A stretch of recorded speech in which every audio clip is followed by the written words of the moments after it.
Well, hello folks, and welcome to Bannerlord.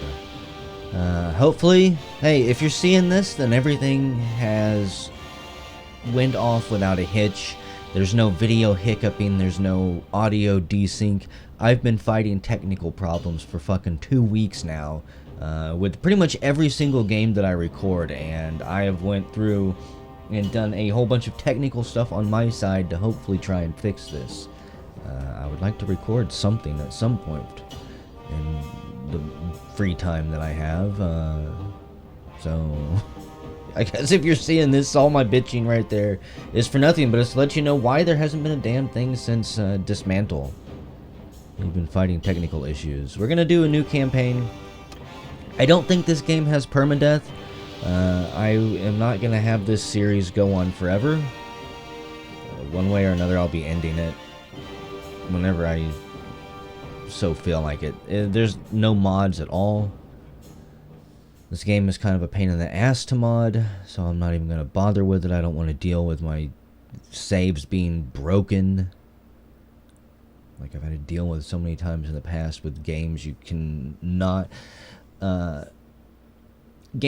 tell to ignore updates, because unfortunately on Steam it's going to update your shit whether you want it to or not, which causes all types of issues with mods. So this is just the base game. Someday I do hope to actually play a modded version of this, because these, I guess that these would be cultures or empires. They remind me so much of Brandon Sanderson's Stormlight archive, and I would love to see some type of total conversion mod that changes this game into a Stormlight archive game. That would be awesome. The Valandians are basically the Alethi. 20% more upgrade XP to troops from battles. Your units get promoted quicker. Also means they cost more quicker. Sturgians, this is the first group that I chose with my last character that I spent like 60 hours playing a couple months ago, actually back in November or something like that. Completely worthless choice. I did not notice this 20% less speed penalty at all while I was in the snow, and more importantly, I accidentally pissed off everybody that was up near the snow and ended up having to come down here to the Asari, I believe is who I ended up working for. I'm not going to have my own little clan or empire or whatever. I'm going to be working for somebody. There's also the Empire here, 20% construction speed bonus to town projects, wall repairs, and siege engines. Nope. The Asari caravans are 30% cheaper to build, 10% less trade penalty. I'm going to be using the only method I know how to reliably make money, and that is with crafting, smithing. So caravans I'm not too terribly worried about. I don't think I ever actually even really made money with caravans, because wars and just upgraded bandits in other people's territories that I didn't constantly patrol and keep clear would just slaughter my caravans eventually, even the upgraded caravans. So caravans were never a good investment in my opinion. The Krazats, 10% extra speed bonus for horsemen on campaign map, which is pretty nice. My units will primarily be horsemen / cavalry, as I prefer that style of combat. Pole arms and spears while on horseback, or a really long one-hander with a shield. It's my preferred style. Battanians, force give 10% less speed penalties to party. This is useful too, because whenever you're chasing people, whenever you hit a forest or they hit a forest, whoever can make it through there quicker has an advantage. I think that we're going to go with the Battanians though, because I kind of like getting through forests a little bit quicker. That's why I seem to lose most of my targets. I'm not even going to bother really making a character. Just hit random a couple times. See if there's anything that sticks. I'm primarily just looking for a glorious beard. That guy is massive. I'm curious now, because my brain can't help but consider this. Is having a taller character model a detriment in combat?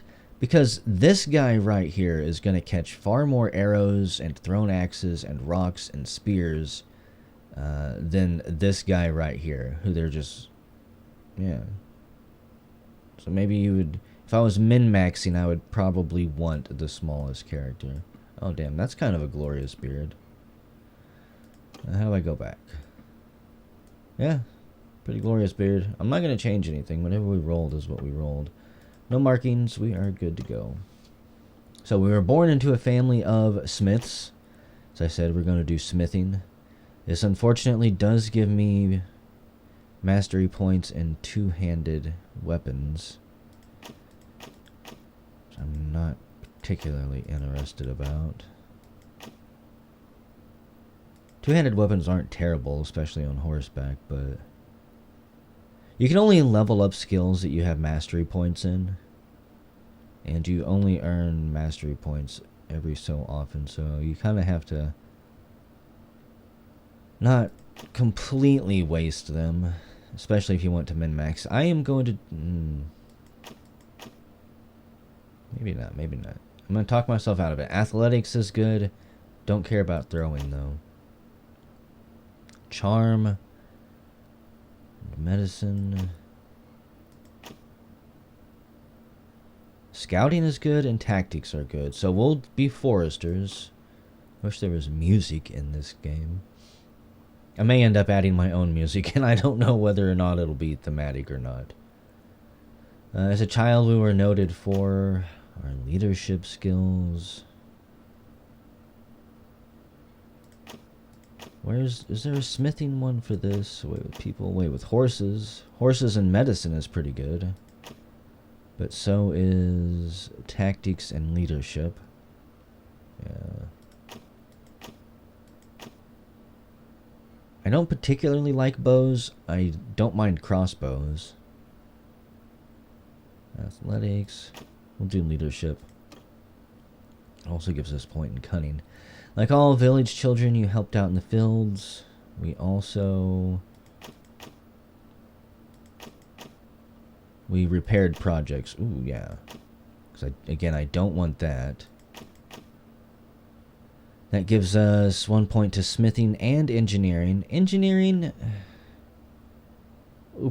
that's probably a more wasted point than two-handed, actually. And that would give me another point to vigor instead of intelligence. We're gonna be primarily combat oriented, so yeah, we'll do that. As I spend 30 minutes on character creation here, wasting my time on skills that probably don't particularly matter too much. As a youngster growing up in Colorado, war was never too far away. We trained with the Hearthguard. Again, I like pole arms and horseback riding.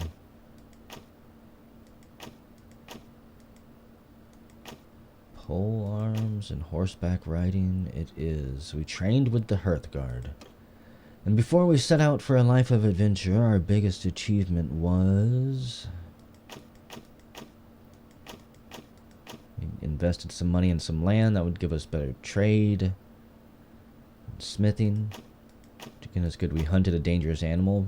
Another point in pole arms and crossbows. +5 renown, which I don't particularly think that matters. We treated people well. Steward, ability to organize a group and manage logistics. This helps us run an estate or administer a town, and can increase the size of a party, which is kind of useful. We've got the biggest, dopiest grin on our face. We're thrilled about what's to come. Bloodshed and murder. Charm. Defeated an enemy in battle. I almost want to choose this one just for the dopey grin that he's got. We treated people well. Yours wasn't the kind of reputation that local legends are made of, but it was the kind that wins your respect around those around you. Among those around you, you were consistently fair and honest in your business dealings, and helpful to those in trouble. I mean, these aren't completely wasted. Also gives us point in social. It keeps this fairly balanced. It doesn't put anything into things that I'm not really going to use. Intelligence, come on. Come on, man. We're going to be hacking and slashing. Like many families in Caloradia, your life was upended by war. Your home was ravaged by the passage of army after army. Eventually you sold your property and set off with your father, mother, brother, and your 2 younger siblings to a new town you'd heard was safer. But you did not make it.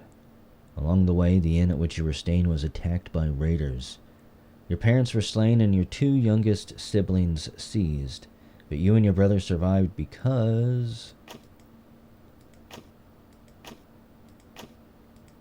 Again, all I particularly care about are the points we get. That would be charm and leadership. Or we could trick the raiders. I'm not entirely sure that roguery is worth putting any points into at all. We rode off on a fast horse, scouting and riding. That would let us get around a whole lot easier. I mean, we still have to level it up, but it would raise the cap to which we could level it up. Or one-handed and athletics. It is incredibly important to have athletics. I think we'll choose that one. Mingus. Our name is Mingus. No. We would want to spell it like that, I believe, anyways. We're going to be Sergi, because that's who I always am. And again, I don't think there's any way to do permadeath, but we're going to have realistic friendly troop damage. Friendly parties received damage is realistic. Player received damage is realistic. Recruitment difficulty is... you know what?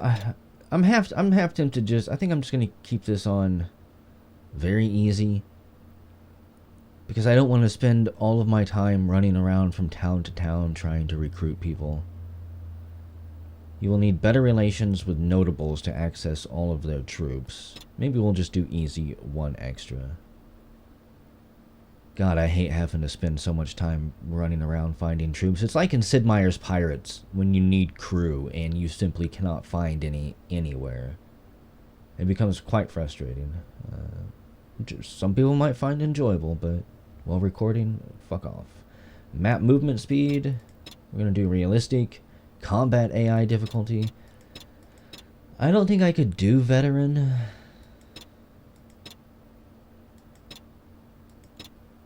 I'll probably get my ass kicked. We're going to start off on normal. So I've only played this once. Again, it was for about 60 hours. It was back. It was two and a half months ago.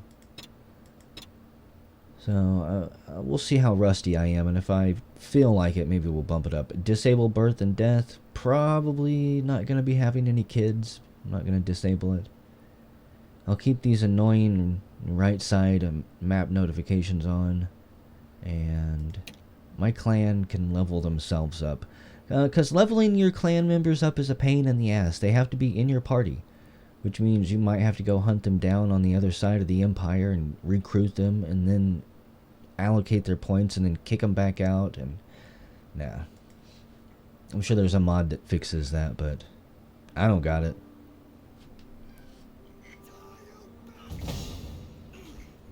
Brother, it's been 3 days now we've been tracking those bastards. I think we're getting close. We need to think about what happens when we catch them. How are we going to rescue Farrak and Ethan? Are we really up for a fight?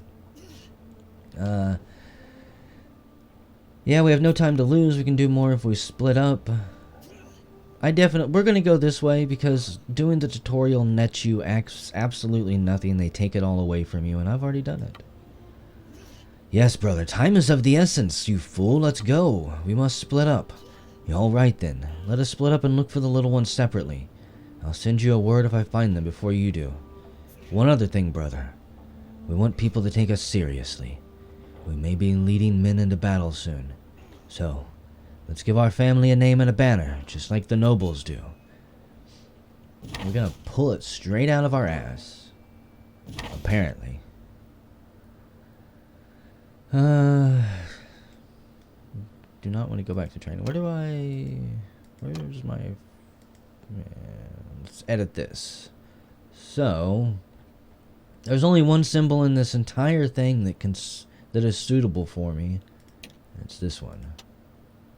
I need to shrink it down a little bit. I could make it super large, but then it screws up on certain interfaces. It actually goes outside the bounds, which looks kind of funny, but we'll keep it like that. Sigil color. Gold is pretty good. So there we go. And our clan name is not Playerland. It's Telkordai. Oh, hey, look, there's some music. 15 minutes later. A few hours after we leave the training ground, we come across a wounded man lying under a tree. We share our water with him and try to dress his wounds as best we can. He tells us he is a traveling doctor. To thank us for our help, he hands us a small bronze artifact which he says was once given to him in payment by a warrior who said that it was related to the Neretez's. I have no idea how to pronounce this, and I don't think it's ever actually pronounced in the game. Neretzi's folly. He suspects it might be of great value. He resolved to find out more. Bitch, I just did all this. Did I jump the gun? Yeah, I did. Look, game, I doubted you, okay? I'm sorry. I shouldn't have doubted you. Should have known you were going to throw it up in my face. Okay, so who can we recruit? We start off with 1,000 gold, which is kind of nice. We're going to recruit all of them. I believe having it on easy with the one extra slot gives us these 2 additional units here, which is pretty nice. These guys are total bait. 100% bait. They're going to die. I want food. I'm not really going to do any type of bartering and trading. Once we get to the point where I feel kind of comfortable, we're going to do crafting for a while. Because crafting swords is one of the best ways. In fact, it's the only way to make money that I know of. We could buy animals, which you turn into food when the rest of your food runs out. But I think we'll avoid that for now. We're going to bounce from town to town and pick up a few units. See if we can find some raiders, because again, this video is also a test for me. I need to see if I can record all of this without a ton of hiccuping. Without the video skipping, cutting in and out. How many days do we have? 35 days until no food. Just continue to load up.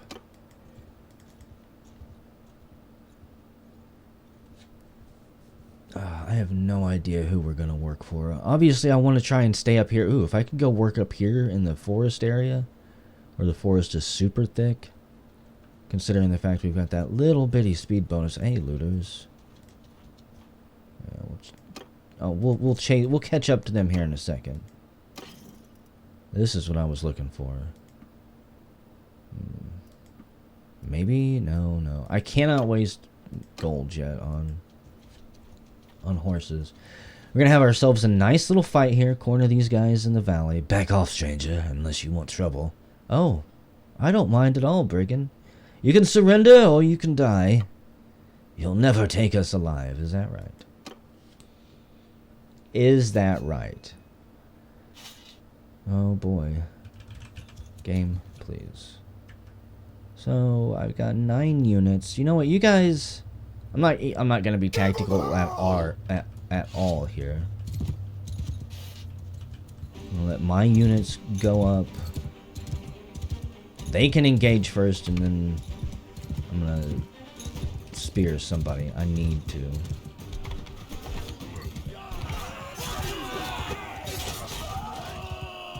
Nope. Thankfully, you can't stab your own units, so you can do stupid stuff like charge into the middle and try for a good old poke.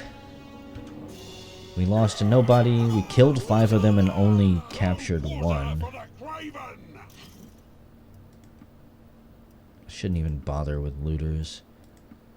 Prisoners that you capture, over time, you can break their willpower down and they will join you. They will offer to join you. Looters are fairly worthless, and I don't really want to waste resources leveling them up, wasting my time. Now these guys, I do want to level up. Imperial infantrymen or Imperial recruits can go down 2 different level trees. You can make them infantrymen, which lead down these branches, or you can make them archers, which lead down these ones. I am slightly curious in these guys here. Imperial Bustellari? Bustellari? Fuck if I know. My pronunciation of things is usually hilariously wrong and terrible. So these guys are not great cavalry choices at all. I'm going to have to move to a different kingdom. Archers are not bad. Neither are the fact that they can morph into bowmen, but I think we'll just turn them into Imperial infantrymen for now. All the ones that can level up anyways. And I'm actually going to end the video here.